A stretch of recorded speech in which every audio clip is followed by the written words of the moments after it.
Hello YouTube, this is Flowy Fan since 2000 with another Mistresses review. This is season 1, episode 11. This episode really didn't do that much for me. I really was thinking more was going to happen. They gave us an hour ahead of time. They showed it at 9 instead of 10.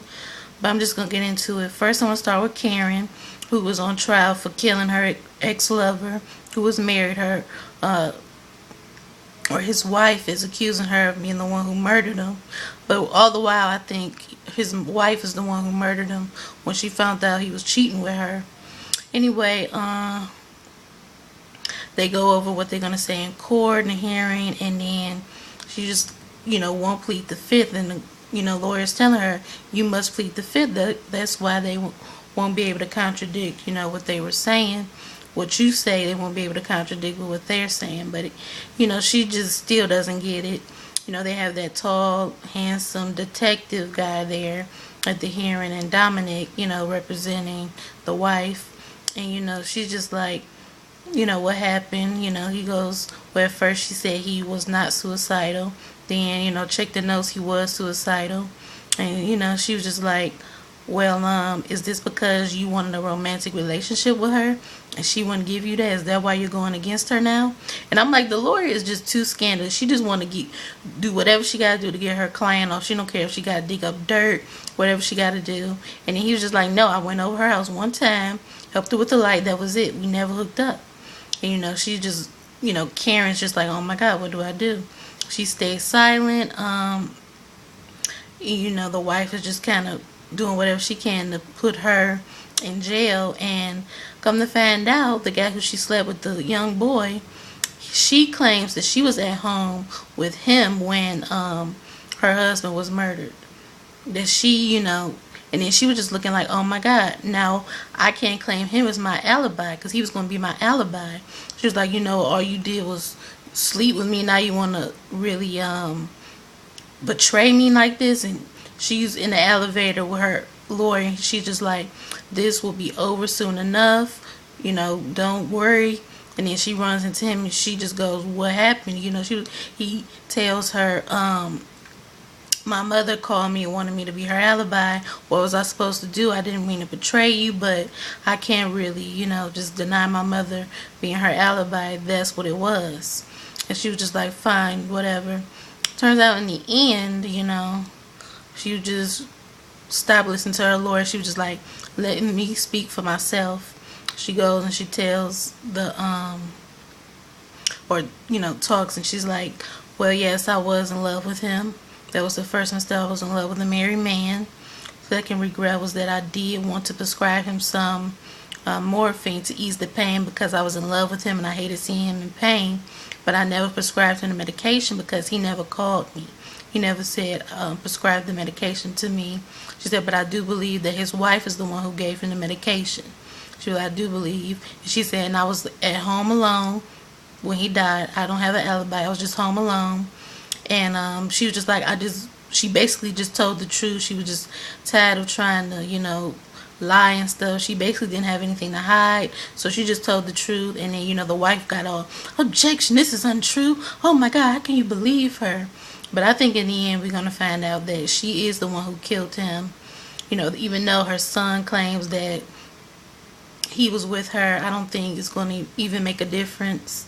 Let's get to Jocelyn, who is hooking up with this chick, claiming she's a lesbian. But I don't understand what I tweeted was, why does she have to be gay or straight? Can't she just admit that she's bisexual? I mean, that's just is what it is. But anyway, she claims, she doesn't really crave men anymore. She's looking at, magazines, and, her friend Alex wants to have a dinner party, invite all her couple friends, and she wants to have it at her sister Savannah's house. She's like, no problem. Anyway, she cancels it because she has to show a house. Her boss, Olivier, her and her have to show a house, and they end up sleeping together.